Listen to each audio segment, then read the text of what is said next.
Thank you again all for being here, and we'll go ahead and get started. Nick, please. Okay, sweet. Can everyone hear me? Yes. Okay, sweet. Okay, so hello everyone. Today I have the honor of introducing our guest speaker for today's class, Nancy Langston. Nancy Langston is an environmental historian who focuses on toxics, forested watersheds, the northern lakes, watershed change and water quality, and mining history. Nancy is a distinguished professor of environmental history at Michigan Technological University since 2013. She has trained both as an environmental historian and as an ecologist. Langston is a former president of the American Society of Environmental History and a former editor-in-chief of the field's flagship journal, Environmental Studies. She has spent 17 years at the University of Wisconsin-Madison in the Nelson Institute of Environmental Studies and the Department of Forest and Wildlife Ecology. She also served as the King Carl XVI Gustaf Professor of Environmental Science at, I believe it's Umeå University, Sweden, from 2012 to 2013. She has received an honorary doctorate from Umeå University, the fellowship from a Fulbright program, the Mellon Foundation, the Marshall Foundation, the National Science Foundation, the National Humanities Center, the American Philosophical Society, and the American Council of Learned Societies. In addition to her numerous peer-reviewed journal articles and popular essays, she has written 5 books. 2 of these books have focused on Oregon's environmental history. The prize-winning Forest Dreams, Forest Nightmares, The Paradox of Old Growth in the Inland West, which examines the history of forest policy and the cause of forest health crisis in Oregon's Blue Mountains. The next book, Where Land and Water Meet, A Western Landscape Transformed, which explored the watershed restoration and the creation of the Malheur National Wildlife Refuge. The third book, Toxic Bodies, Hormone Disruptors and the Legacy of DES, looked at how and why endocrine disrupting chemicals have saturated our bodies and our environment. Her fourth book, Sustaining Lake Superior, Extraordinary Lake in Changing Worlds, focused on the interconnected histories of the health of watersheds, humans, forests, and the context of climate change. And lastly, her fifth book, Climate Ghosts, Migratory Species in the Anthropocene, is in press currently. Nancy's goals are to understand the ways that humans and ecological communities have influenced each other throughout history. While interested in theory, she wants her work to be more helpful for communities to try to improve their health of their watersheds. So without further ado, I'll send it over to her now.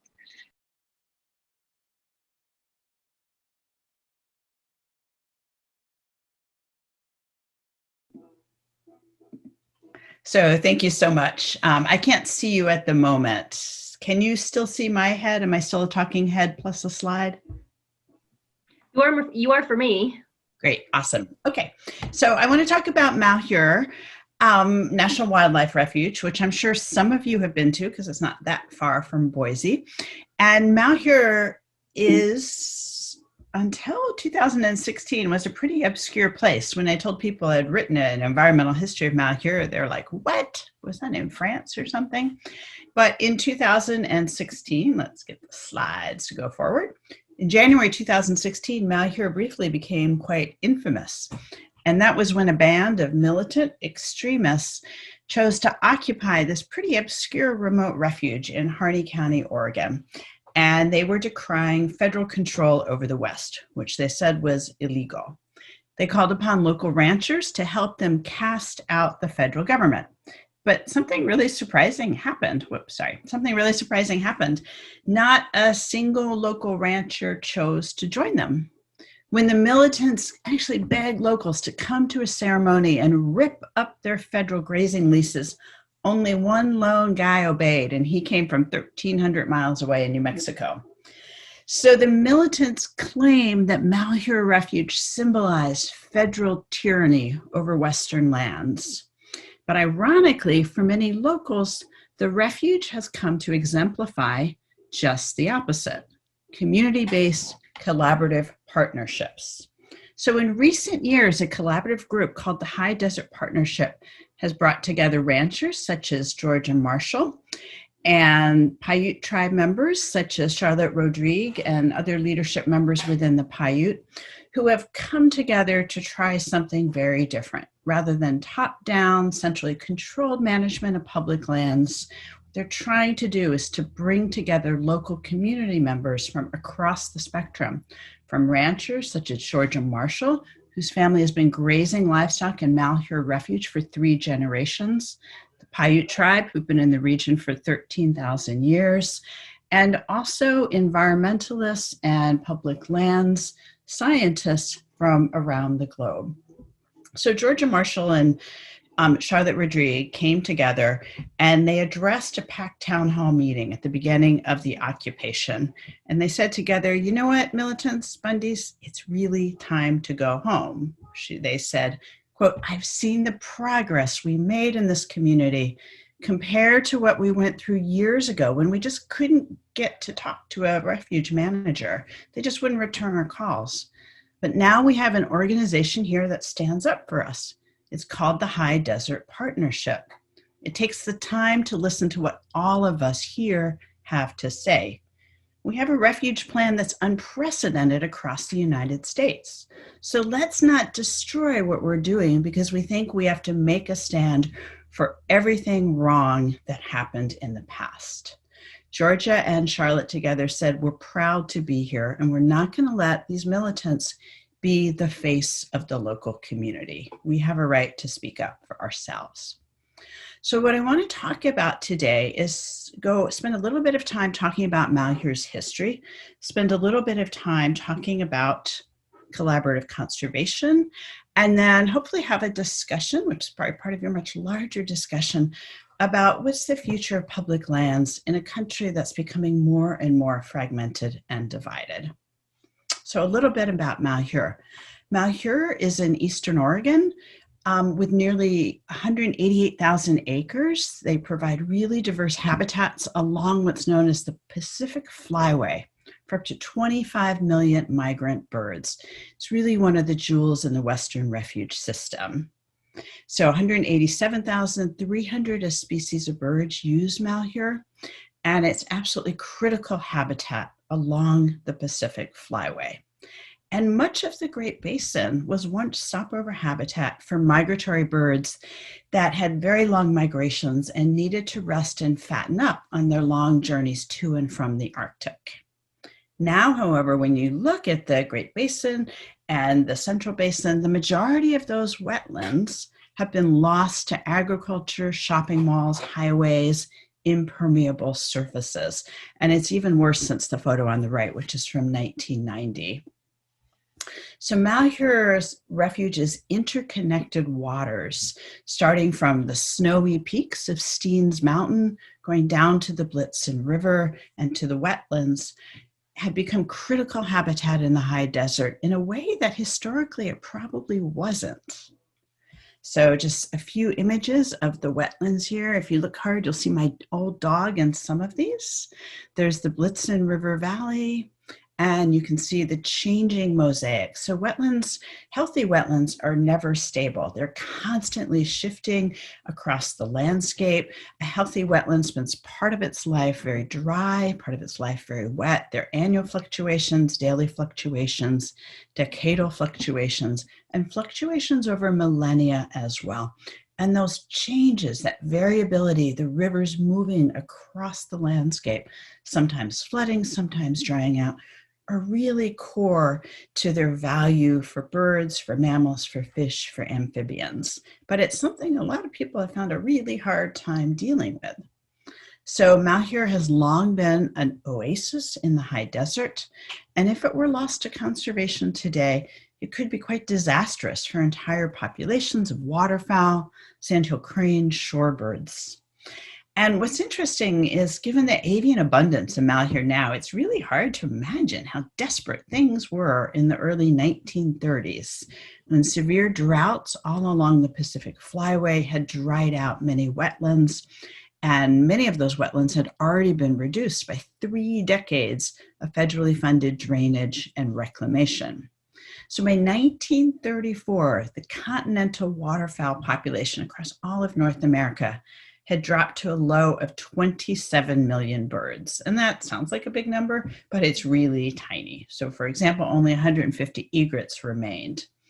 And the restoration of Malheur's wetlands and the recovery of many waterfowl and shorebird populations are really testimony to the benefits that well-managed refuges can have for conservation. Yet, Ammon Bundy, who was one of the takeover folks, said that the creation of Malheur was an unconstitutional act that had pushed off local ranchers from their lands and pushed the county into an economic depression in the 1930s. And we've heard this rhetoric for quite a while, ever since the Sagebrush Rebellion of the 1980s. Rural communities in the West have sometimes blamed their frustrations on the 640 million acres of federal public lands. That makes up just over half the land in Western states. That's a lot of land controlled by the federal government. And many rural community members, particularly ranchers, have argued that environmentalists had long been conspiring to destroy America, starting with rural communities. You hear a lot of ranchers continue to complain about federal land management agencies. They say they feel really powerless. They're hemmed in by policies they've often had little hand in shaping, and they fear that economic gains are passing them by. And they're increasingly ignored by the urban elite. And I'm sure you know that a lot of these arguments contain elements of truth. Rural communities in the West are poorer than urban communities. Environmental protections enacted since the 80s have decreased grazing and logging on federal lands. But what was interesting I found when I started working at Malheur back in the 90s was that locals told an interesting version of this history. What they tended to say, and this was local ranchers, Euro-American ranchers, they said, before the federal agencies came, we lived in paradise. The grass was thick, the water was abundant, the towns were thriving. We were independent. We worked out our own problems. But then came the feds, they stole our resources, our economies collapsed. And what they're basically saying is if we get rid of the federal government, we'll have this paradise come back again.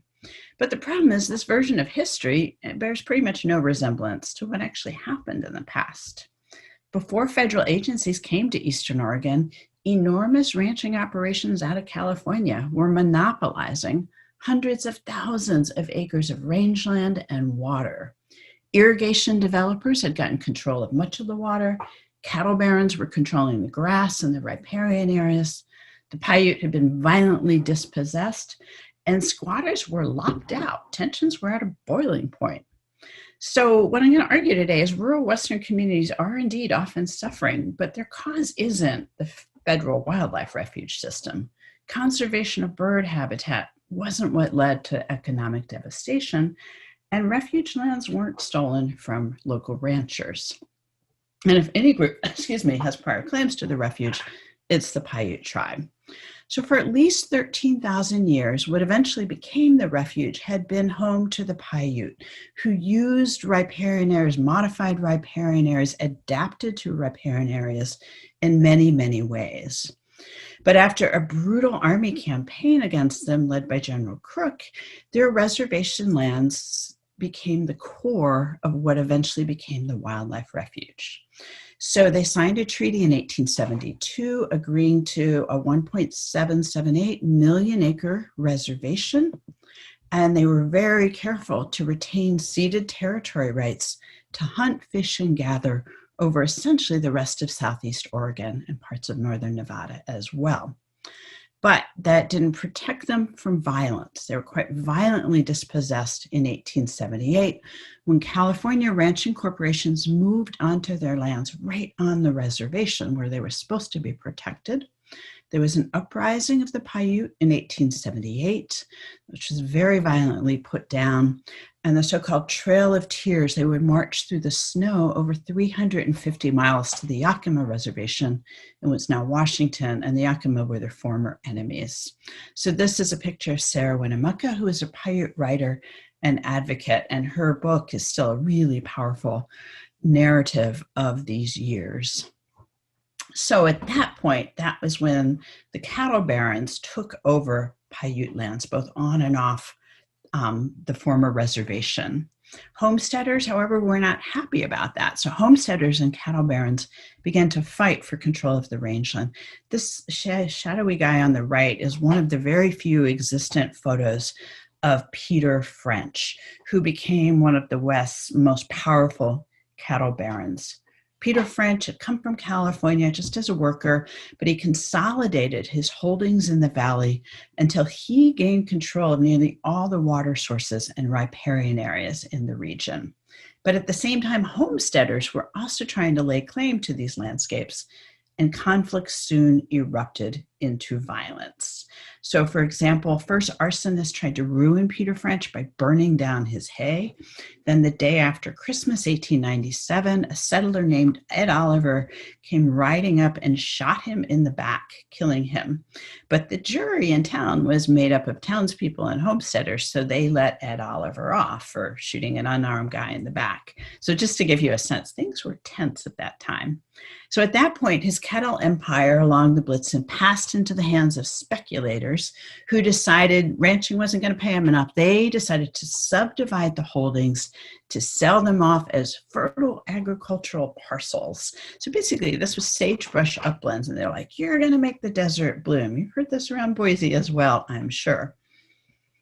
So ranchers monopolized the Paiute lands. Then there was extreme competition with homesteaders, sheep herders as well. I forgot to mention farmers. French was murdered in 1897. And still on the landscape, when you can walk around, you can still see the scars of what essentially was unregulated competition for limited resources. So a few years later, in 1905, the famous Oregonian conservationist William Finley came out with a pal of his, Herman Bowman, and they started paddling in Lower Klamath Lake. He was very active with the Audubon Societies of Oregon, and he'd heard rumors of what was still out there. And so they first tried to save Klamath Basin from reclamation. They lost that effort. So then in despair, they turned to Malheur. And at Malheur, they realized that there was what remained the greatest concentration of shorebirds, egrets, herons, cranes, and ibises in what they thought was the entire world. So eventually, they persuaded President Roosevelt to establish the Malheur Lake Bird Reservation. So a couple images. This is when they first got to Malheur Lake after their efforts to save Klamath Basin from irrigation failed. And many of you may know Klamath is still entangled in really bitter battles over that. White-faced ibis population, currently 20% of the world's remaining population is at Malheur. Black-capped night heron, American white pelicans, Caspian terns almost went extinct. And when Finley saw this colony of Caspian terns, he wrote later in his journal, I was so ecstatic, I fell out of my boat. And so here he is after getting back up out of the smush. I mean, that was not a little smartphone camera. That was a big, heavy thing. They had to haul around to take these pictures. But what he saw was not just this amazing sort of plenitude of birds. He also saw massive slaughter, great egret colonies in particular slaughtered for fashion. Waterfowl hunters at the time were unregulated. They were rarely settlers. Instead, they were commercial hunters. And so after he persuaded in 1908 Roosevelt to establish the refuge on what had been the Malheur Indian Reservation, a small chunk of it, he was really, really pleased. He thought, hey, we've done this for one of the first times in the nation. But soon he realized that Roosevelt's decision to include only the lake itself, not the rivers and streams that fed into it, was really problematic because as the weather fluctuated, as rainfall fluctuated, the size of the lake fluctuated. During dry years, the lake got smaller and smaller. And so soon all these homesteaders came in and started doing what was called squatting on the lake bed, claiming that the refuge boundaries had shrunk as the lake was shrinking. So they would build these little homesteads and then they would, paddle from one place to another. And then the lawyers interpreted that you could only squat on the lake bed if you could walk on it. And they said, well, you don't say what you have to walk on. We're walking on the canoe, which is paddling on the lake. So there was a lot of tension. Efforts began very quickly to engineer to basically farm this wildlife refuge. Because Congress had denied funding for Malheur's management and water rights weren't granted, and settlers were squatting on the lake bed, soon the only people who had jobs in the area were basically the lawyers. Arguments over who had rights to farm that went all the way to the U.S. Supreme Court.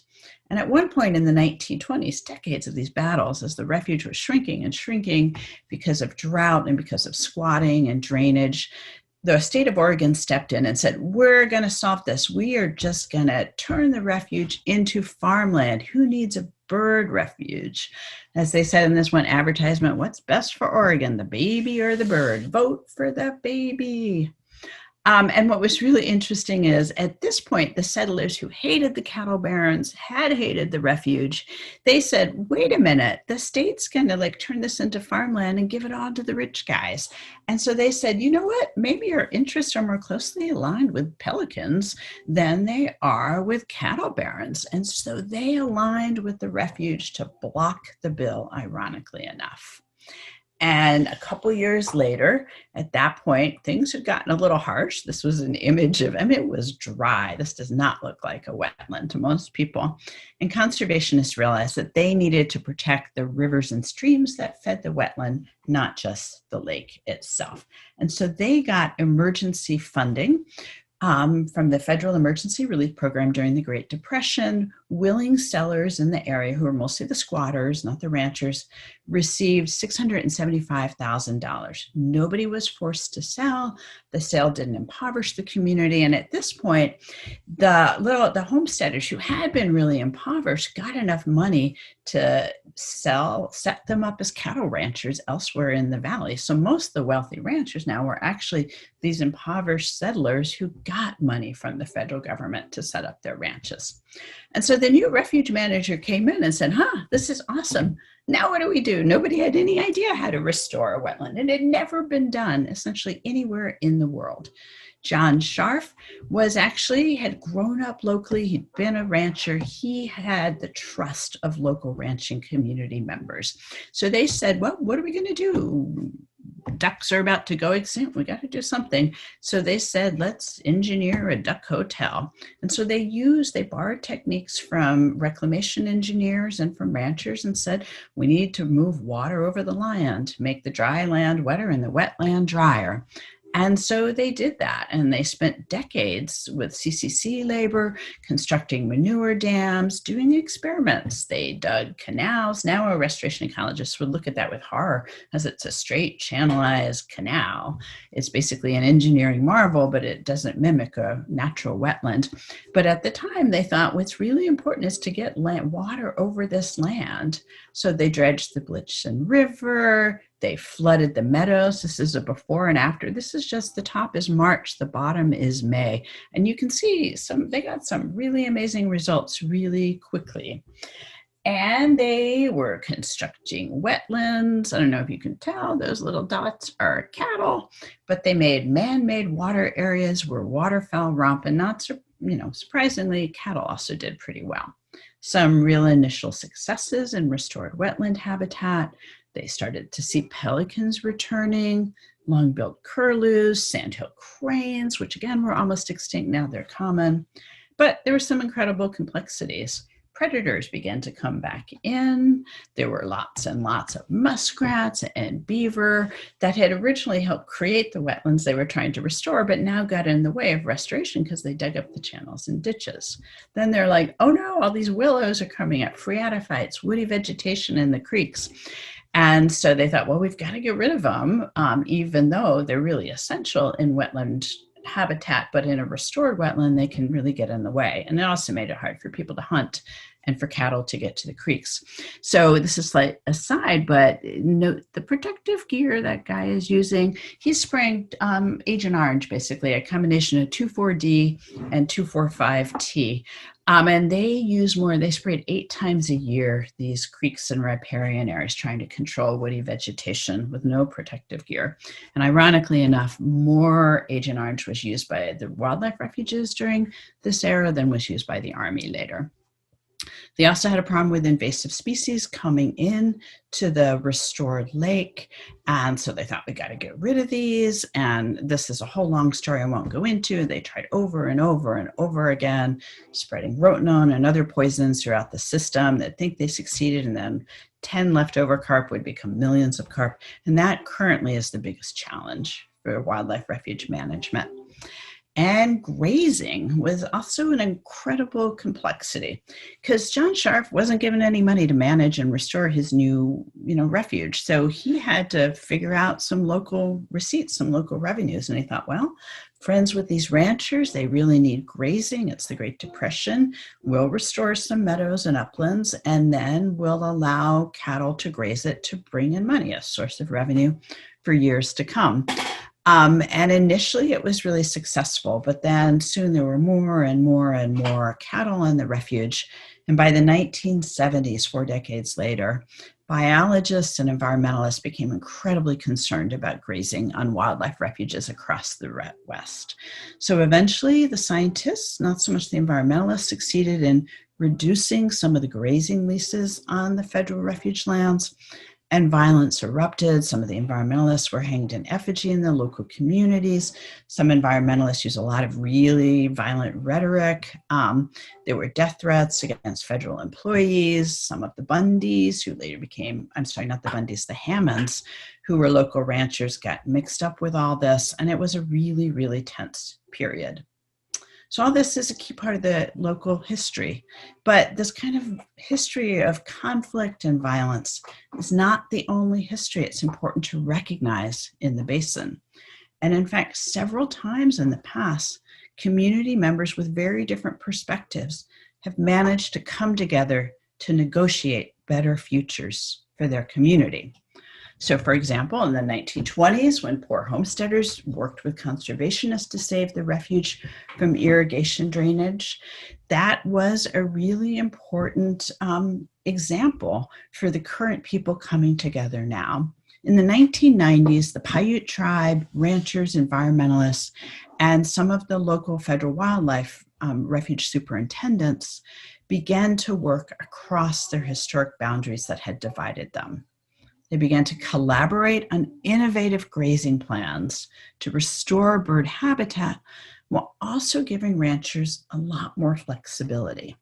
So, for example, in 2008, Tim Bodine, then refuge manager, made the new management plan revision that typically happens every decade or so, a participatory process that really required true partnerships in decision making. So before that, federal managers had to get local input, so they'd hold a couple hearings, but it was advisory, which meant that federal staff made all the decisions. So they would listen and then do what they wanted to do anyway.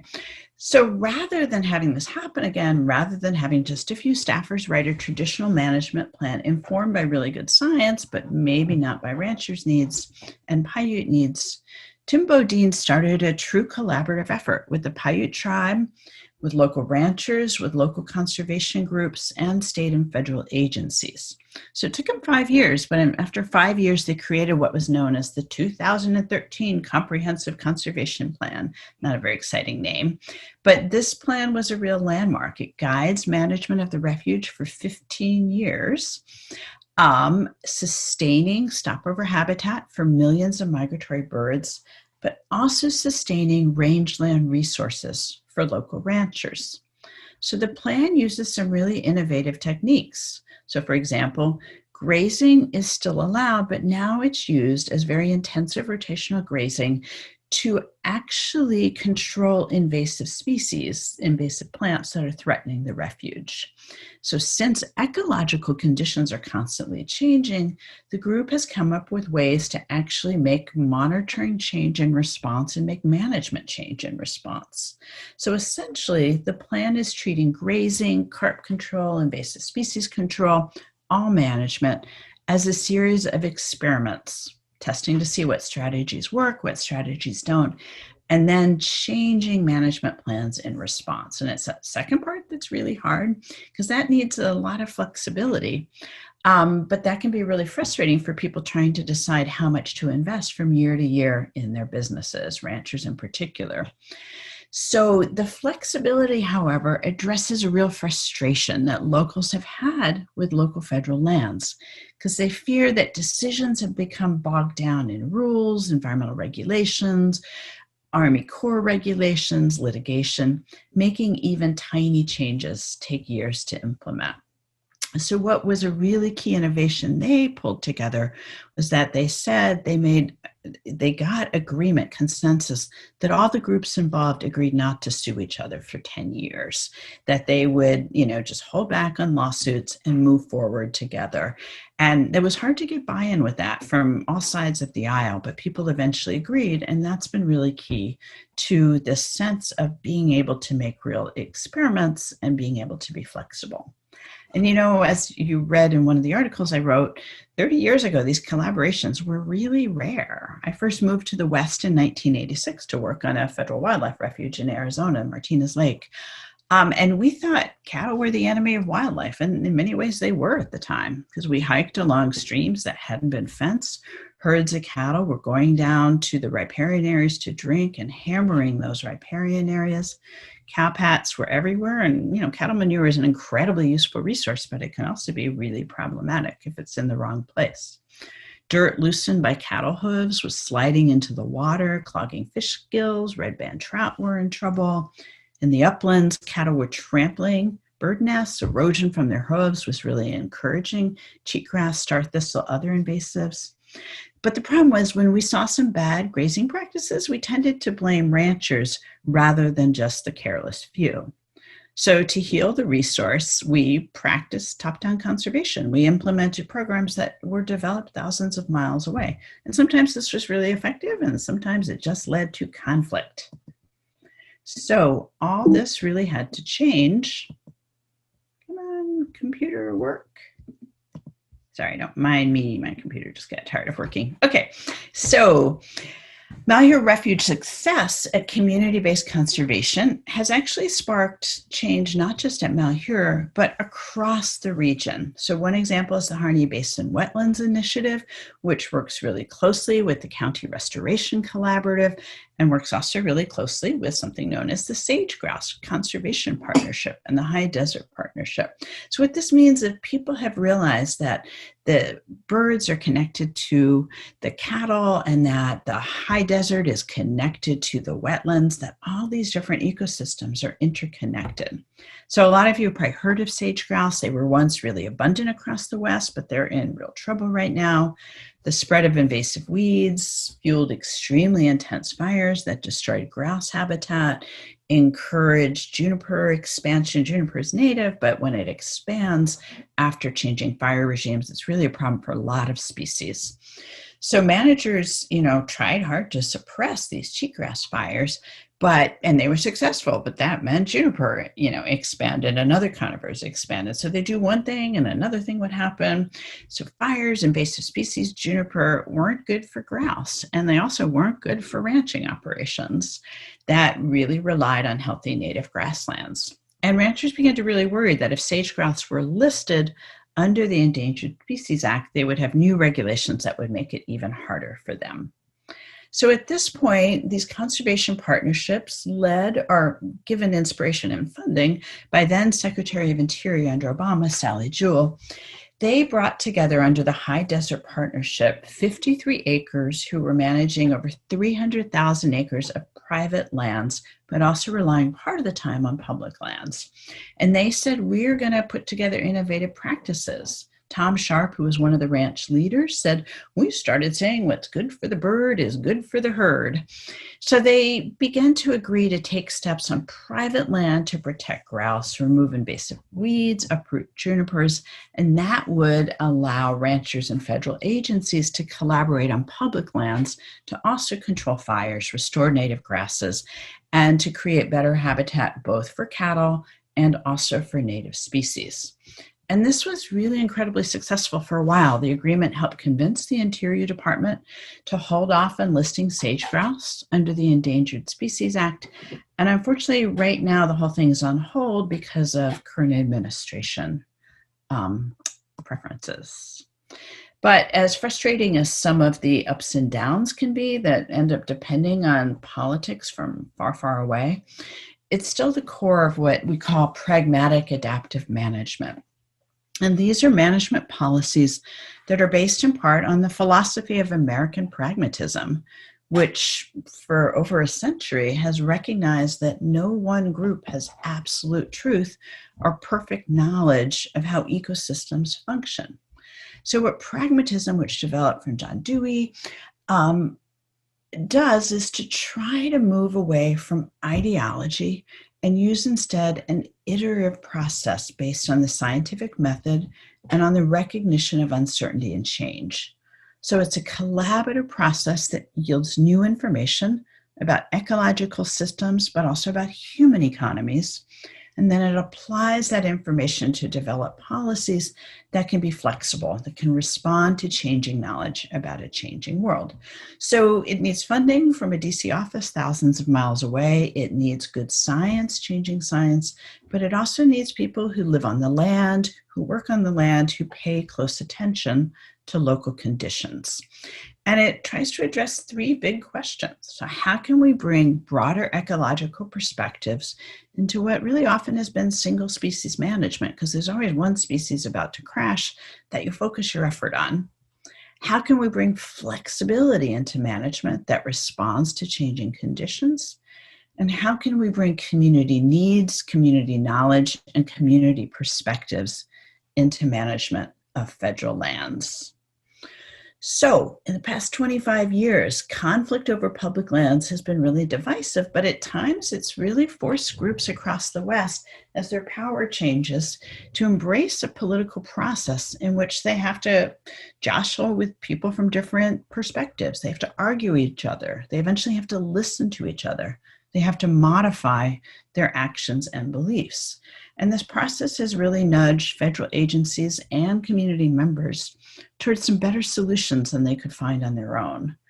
So the great environmental historian Donald Worcester argued a while ago that the best land management regimes over the long run have been the ones that have had the most input from many members of the community. And collaborative conservation points the way toward a more sustainable future for Western communities and Western ecosystems. So years ago, the great poet Gary Snyder wrote that to make progress in protecting environments and rural communities, quote, "We must learn to know, love, and join our place even more than we love our own ideas. People who can agree that they share a commitment to the landscape, even if they're otherwise locked in struggle with each other, they have at least one deep thing to share," end quote. So while collaborative processes are difficult and they're time consuming, they have the potential to sustain public lands and to help sustain local economies as well. So thank you very much. That's the end of my formal slide presentation, and I hope we have plenty of time to talk. So I'm going to end the show. Emily? Great. Maybe we'll pull back and have the whole screen view so that we can see everybody's beautiful faces this morning. And thank you. I didn't say at the beginning, but I have taught your Malheur book in graduate seminars for years, and I've often used it as the surprising history of management within conservation and how much you highlighted some of the best examples, right? How many bulldozers and how many chemicals were needed to make the space natural. for the animals, right? And so it's neat to see that put in this broader perspective that I think our students very much will appreciate. So I'm going to go ahead and turn it over to student questions first. I have a few of my own that I will populate with if people hold back, but I have no doubt that Jared and Grace and perhaps some of our other audience members will have questions as well. But students get graded on theirs, so they get first priority. So go ahead and unmute yourself and ask, or pop a question up in the chat and we'll come to you in order. It's up to you.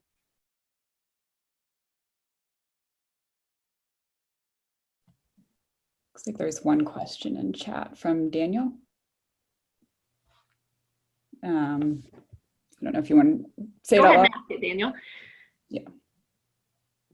Basically, it's the amount of collaboration that's happening at Malheur. Do you feel it's unique to that particular place, or is it something that can be turned into a model for other public lands as well? Yeah, thanks for your question, Daniel. I'm going to ask each of you to just say your name first, a minute I can see it, but also give me a little context. So you're a grad student, faculty member, public lands manager, whatever. So Daniel, who are you? I am a student. I am in environmental studies. This is my senior year. Okay. I'm returning to school after 15 years, so I'm a little bit older. Great. Okay. Thanks so much. So I think what's happening at Malheur is not at all unique. I think it's happening across the West, actually across the world. So for example, in the essay, one of the essays I think Professor Watkil assigned to you, I wrote a little bit about Malpai borderlands management, which in some ways is one of the more famous ones. And it's also contested, but that was where ranchers realized that they needed to work across boundaries, across their own private land boundaries and across public as well as private. And their concerns were really decades of fire suppression leading to really changing fire regimes and threats not just to their grassland resources for their cattle, but to larger ecosystem practices. And that was a really bitter set of battles for a while there. But it's some environmentalists are still pretty dubious about it. Some ranchers, I think, are pretty dubious about it. Changing climate and changing fire regimes are making it more complicated. That's one thing I wanted to say. So many of these, collaborative efforts really rest on adaptive management, that you change in response to changing conditions, but they've really assumed that there's going to be certain fire regimes that are fairly similar to, historic fire regimes, and water regimes that are sort of similar to historic water regimes, and having to adapt to increased fire frequencies, much more intense fires in many cases, really different precipitation patterns. Like here in the Upper Great Lakes, we're going to see 20 to 30, we already are seeing 20 to 30% more rainfall. And very different timing of rainfall. So lots of rain on snow events. We get 330 inches of snow a year here, which is awesome because I love to ski. But when it used to slowly melt, and then around July, maybe, it would be gone and it would start to rain. Now, we get these, it freezes and then incredibly intense rain. So we have much higher rates of flooding. But the West is facing some different real challenges, as we're seeing in Oregon right now and Washington with fire regimes. So a broader answer, it's not unique. There are lots of different examples, but the challenges are going to be really new challenges. So I've spent some time with Niels Christofferson, who, I don't know, do any of you know Niels Christofferson? Yay. Okay, Grace.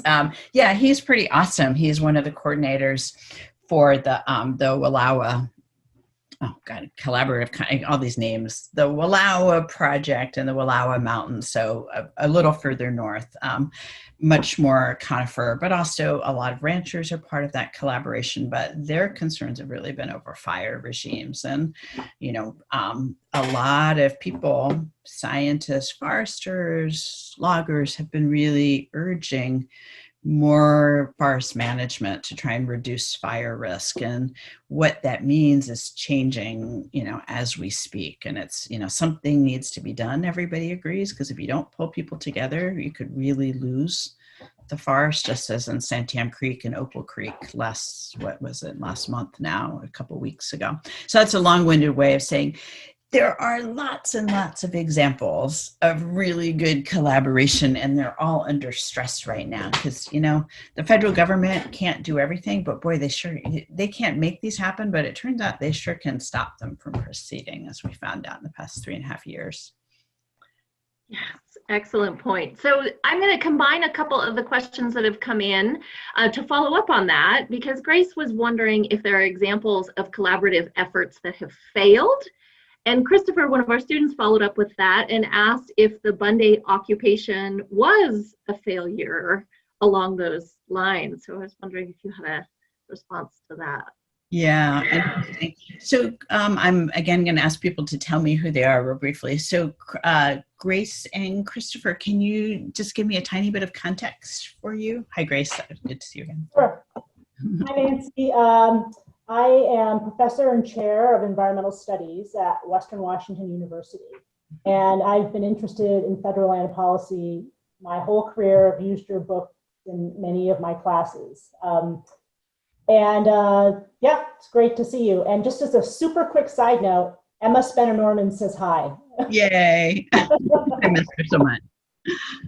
Great. Okay, thanks, Grace. And Chris, you also asked. Hi, Christopher. Oh, yeah, I'm a student, environmental studies major at Boise State University. Was there anything else that you want? That's good. That's good. Okay, so thanks so much. So examples of collaboration that have failed, yeah, the Klamath Basin collaboration is probably one of the most famous failures, which is just so frustrating. I think you read part of the article from E360, Yale's Environment 360, about that failure. And that one is just so frustrating because in many ways they did everything right. I won't go through the details because you just read it, unless somebody wants me to go through the details, in which case I can. But essentially, they worked for years to come together, guided mostly by the tribe, by the Klamath Basin tribes, to come together through some really, really striking differences in both Republican and Democratic governors and congresspeople and senators sort of worked together, and Hatfield was a really key person in it.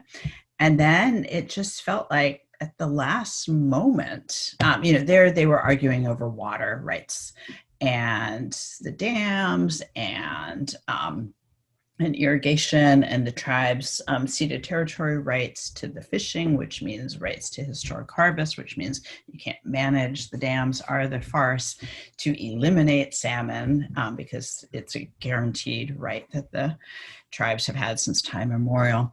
And it's just really frustrating. At the last minute, Senator Greg Walden, the Republican, just scuttled the deal. And he had been praising the process. And it just turned out that this had nothing to do with local conditions or what the tribe and local ranchers and local irrigators had managed to agree on after years of this process.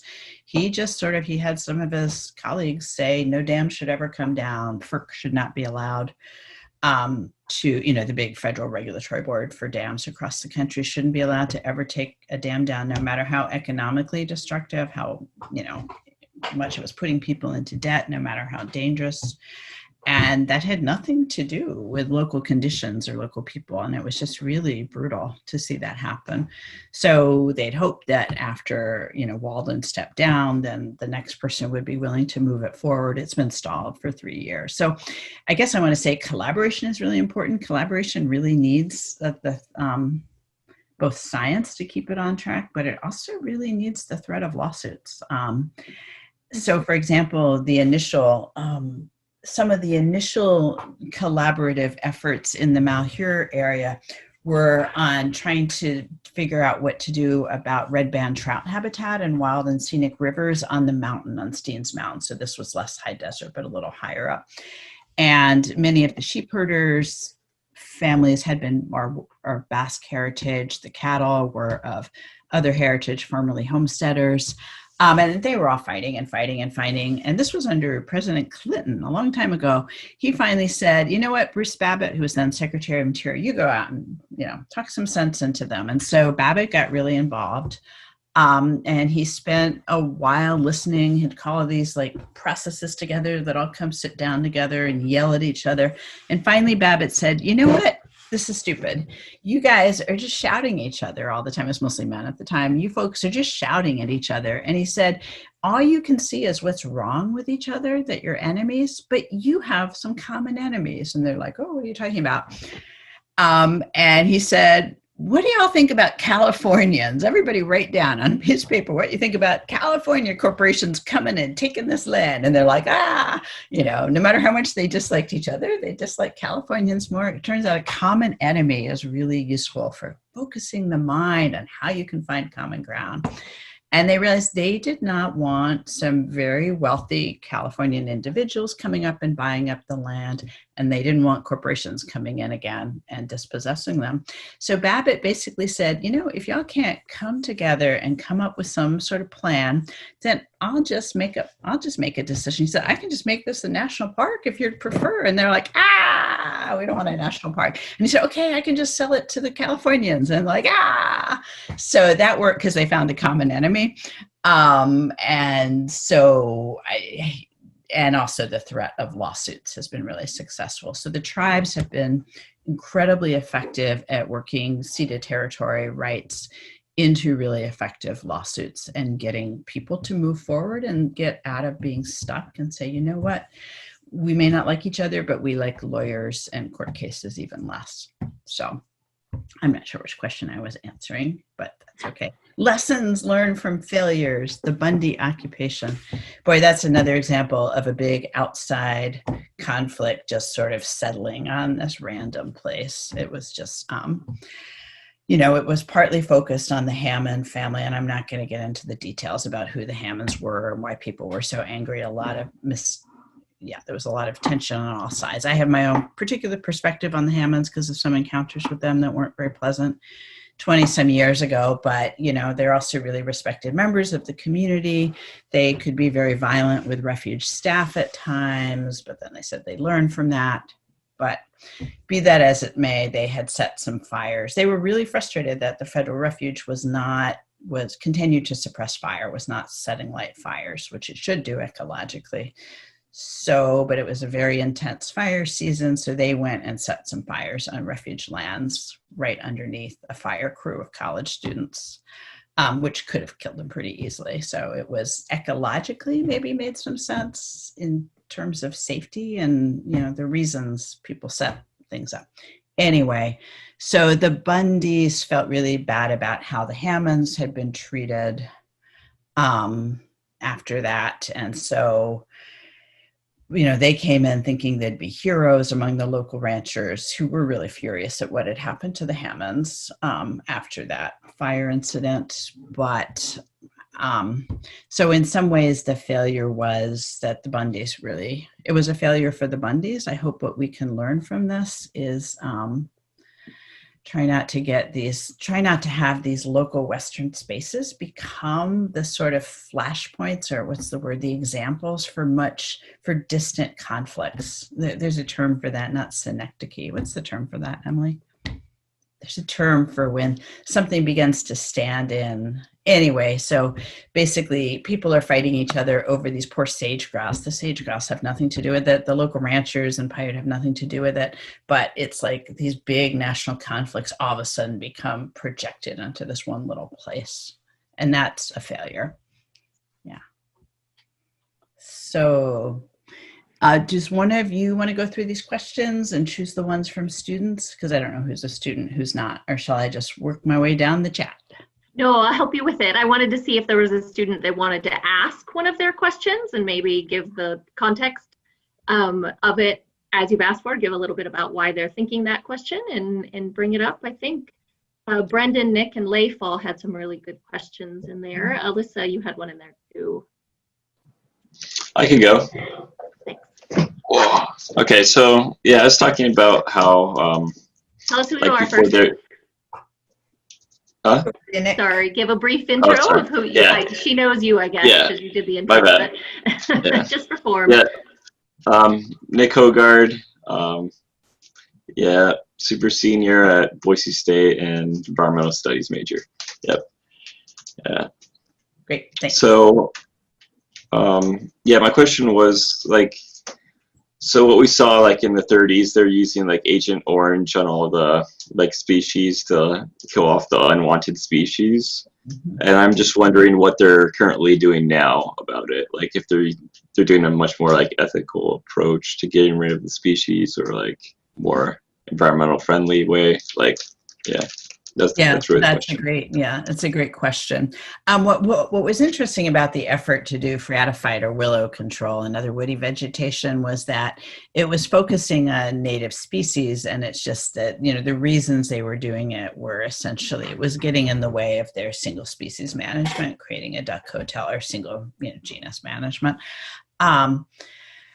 And now they've really moved away from that kind of thing in general managers. But restorationists, anybody trying to restore any habitat, has to deal with the fact that certain, you know, there's certain species that do really well in disturbed habitats, and there are other species that are much, you know, do much better in less disturbed, more historically intact habitats. And so, if you want to give you know, rare species a fighting chance, you often have to go in there and intervene.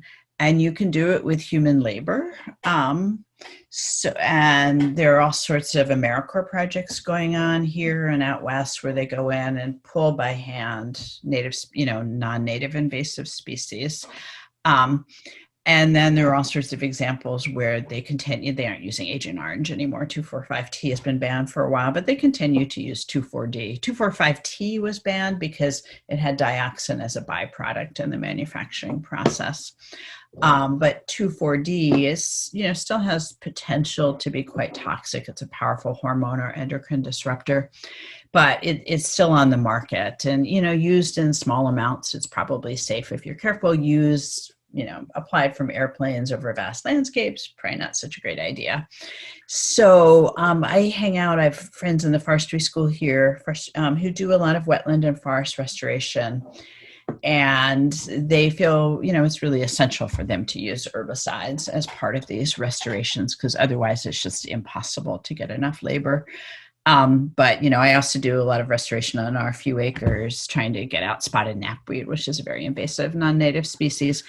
And that's right by the lake shore. And I'm not trying to restore dozens of acres, so I just hand pull it. And sometimes I get really frustrated and say nasty things to it. And sometimes I'll smother it. But if I were a manager trying to, you know, allow native species to come back in to a large landscape, I would definitely use an herbicide in that case. So the challenge has always been finding, as part of integrated pest management, it's called finding an integrative approach that balances these different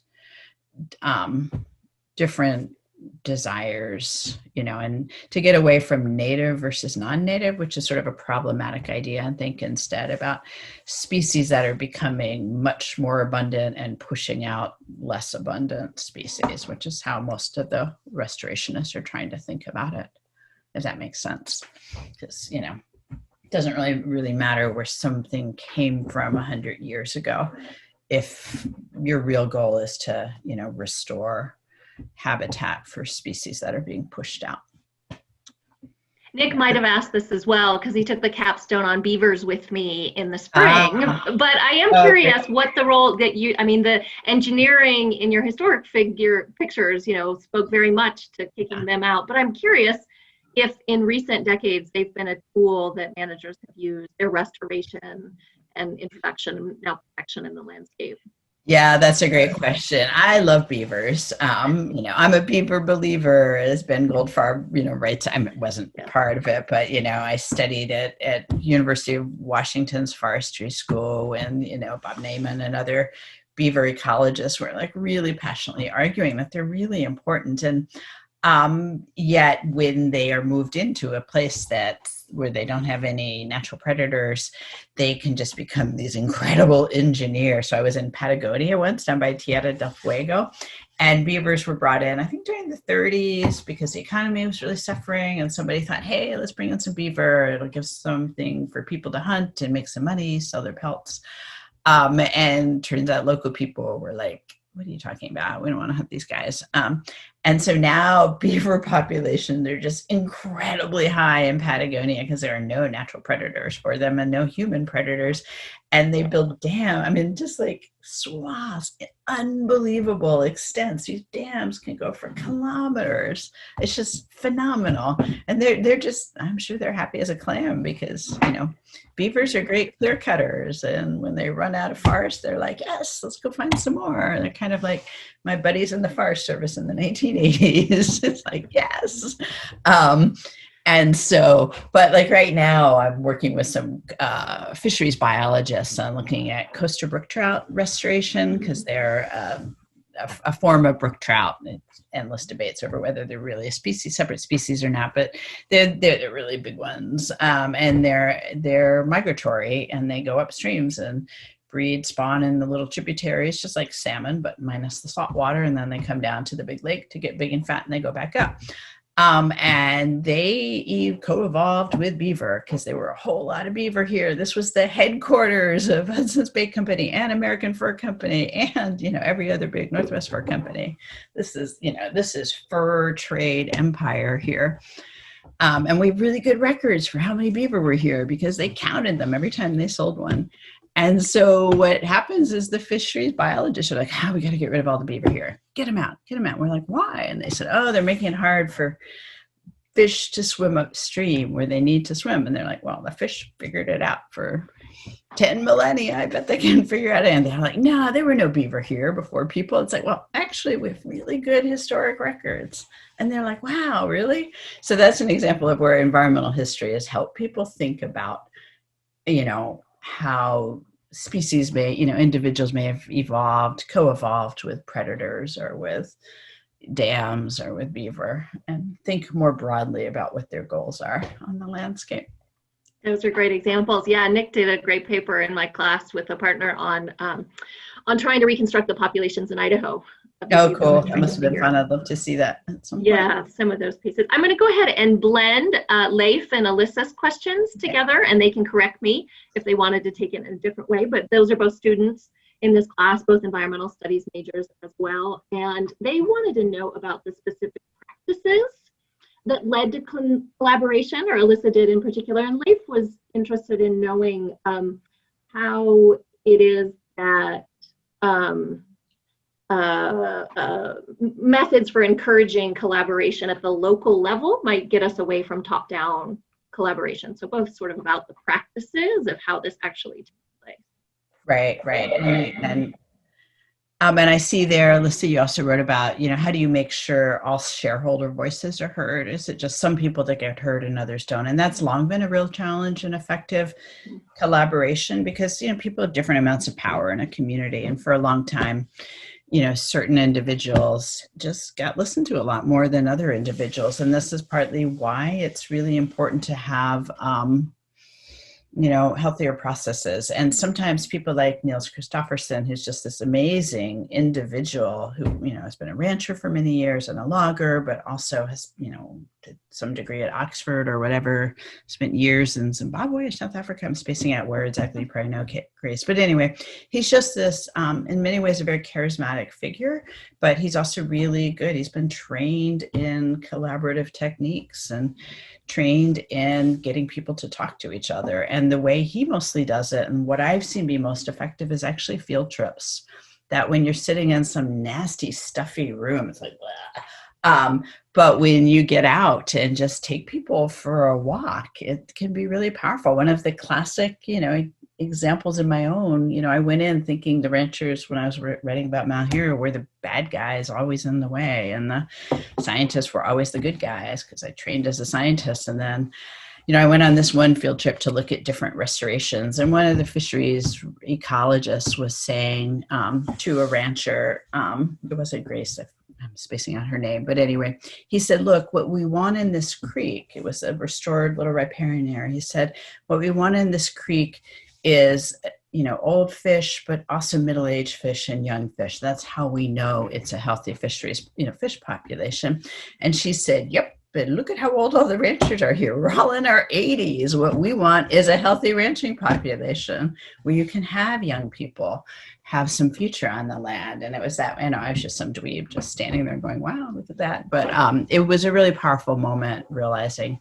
So I've been fortunate enough to get hauled over all sorts of places all over the country by people who, like Jack Southworth would, spent days with me, taking me to his different ranching places, Stacey Davies, all sorts of, people have been really, really generous in taking and leading field trips. And I think just getting people into a new place can help them have new ideas about it and just see that they're, that they have common interests. What I always say, I lead a ton of field trips, at least in pre-COVID days. Although now that I'm teaching, we get to be outside a lot because you can't be inside very easily, but you can be outside. But the one thing you can't, I always, my trick for field trips, when people start getting cranky, is either give them salty snacks or sweet snacks. So I always have huge bags of Doritos and Mounds Bar or whatever, Reese's Cups, and you're not allowed to share snacks anymore, which is kind of devastating because anyway. But instead, you can share experiences on a river or walking through a marsh. Going into the field is so important. Yeah, Grace, go for it. Oh, you're leaving. Okay. I wanted to see if either Mackenzie, who is a PhD student at Boise State and the curator and TA for the class, had a question, or Jared Pally, who is finishing up a philosophy degree on collaborative management and lecturing for our department. I wanted to see if either of you had a question. I have a quick We have like one. 3 or 4 more minutes. Yeah, I have a quick one. I know that agencies are really slow to change, at least from what I've studied. Do you see any barriers that agencies face to collaboration, whether that's like agency culture or practices that are just outdated? Yeah, that's an interesting question because to a certain extent, agencies are definitely guided by their management targets and their conservation plans, and individual superintendents on a forest or rangers on a forest service district or, project managers on a wildlife refuge don't have as much control as they would like, but they often can really change practices in some pretty powerful ways. So I think if you have, a devoted individual can find ways to get stuff done, even if their immediate supervisor or somebody in DC is saying, oh, it's not really what we want. And just so, yeah, I guess I see it as less of a barrier. I remember when I was studying forestry at University of Washington, Jerry Franklin, who's like the god of sustainable forestry. At the time, he was a forestry professor there, and he would tell us, we're never going to see any change in clear cutting. It's just not going to happen in our lifetime. Management of old growth forests, it just isn't going to change. It's not going to change. We'll be lucky to keep one tree on a 200-hectare harvest site if we're really lucky. And then 5 years later, everything was different. And now Jerry says, I think we went too far the other direction, too much protection of old forests. We're really losing important components. But, he made a prediction that was wrong because education in forestry schools, in wildlife schools are really changed. I've been part of forestry and wildlife programs for 35 years now, and it's a sea change. I've been a professor in them for 20 some years and a student before that. But I think that the training students get really, really affects what they do 20, 30 years later in their career. So I'm quite hopeful that managers can change just as, scientists and loggers and ranchers and random people off the street can change. So Jared, you had a question too. I'll ask something, and maybe this is more just your opinion. Oftentimes when I'm thinking about this stuff, I think about the structural obstacles to collaboration. Mm-hmm. So you talked about like pragmatic adaptive management. And of course, there's an obstacle in the way permits are written into allowing flexibility. And that, of course, comes down from Congress and the NEPA process in this whole mix. But one of the big obstacles that I've been thinking about a lot lately is actually science itself. Science is necessary, we need it, but is it sufficient for rich collaborative experience? And when we put all of our eggs into the science basket, are we missing the boat on developing that kind of collaborative, pragmatic spirit that takes the non-discursive experience and place and stuff like this very seriously, that science is not really tooled to deal with. Yeah, that's actually a really interesting question, because I would think most of the scientists that I'm familiar with, at the research schools, are very much into discursive uncertainty, and if anything can become a barrier, it's just they are always saying, well, I don't know, it's complicated, and it's complicated is not a policy statement. It's just, it leads you to stasis, and people want to say, tell me what happens when I log on this aspect, this slope, what's going to happen to fire? And they say the science can't tell us that. We can give you a range of probabilities, and I think that drives people crazy, because there's no yes or no answer they can work within. But in terms of, right now I'm working on woodland caribou restoration and conservation, and it's incredibly political. It's political out west too, even though they're not in Idaho anymore. You lost they're functionally extinct. 3 lone individuals, all the same sex, aren't a viable population. But there's, endless arguments over what to have a chance of restoring woodland caribou. How many wolves do you need to kill? And certain scientific models say you need to knock them back by 90 to 95% to have a chance that the woodland caribou can be restored. And others say, but that's just not socially acceptable in our community, either with the tribes or the First Nations. I work mostly in Ontario, although not anymore because we can't go across the border. But and it's not. You'll never get the social capital you need for that. So we need to think more creatively. And the scientists say, well, creative thoughts, that's not my purview. You come up with yourself, but it's never going to work. So maybe that's an example where sometimes the rigidity of these models, some of the modelers I work with seem to forget models are a really useful approximation of reality, but they can't tell you what you should do in Puckasaw National Park. It's got to be a social decision, but what we find a lot is the superintendents up in Canada just say they don't want to kill wolves because they don't want people to get mad at them. And so they say it's due to the model, say we can't kill wolves. And it's not it. If they just be honest and say, we don't want to get into a battle that's going to burn this sucker down. And so would rather see woodland caribou go extinct at this population than have this fight over wolves because it's tearing Alberta apart. That would be a lot more honest. So I guess I'm thinking good science isn't going to force us into rigidity, but people can misuse science just like they can misuse anything else in their spare time. Thank you. Yeah. I'd love to read your thesis your dissertation when you're done, or your papers. It sounds great. Yeah. I'll connect you. So one of the things we've talked a lot about in this class is that there's this public perception, or this highly politicized public perception, that public lands are points of division, right? And they tear people apart. But I think you've given us so many good examples today of how they're unifying and how they actually bring us together for a whole suite of public policy objectives far beyond the economy and much broader for other species as well. So we're so grateful that you spent our morning, your afternoon with us today. So students, please join me in thanking Nancy, and Mackenzie and I will be in touch about further steps and other additional pieces I think we've noted before. Thank you again, Nancy. This was so delightful. My pleasure, and have a great day. Great to sort of meet all of you, as much as meeting you can do on Zoom.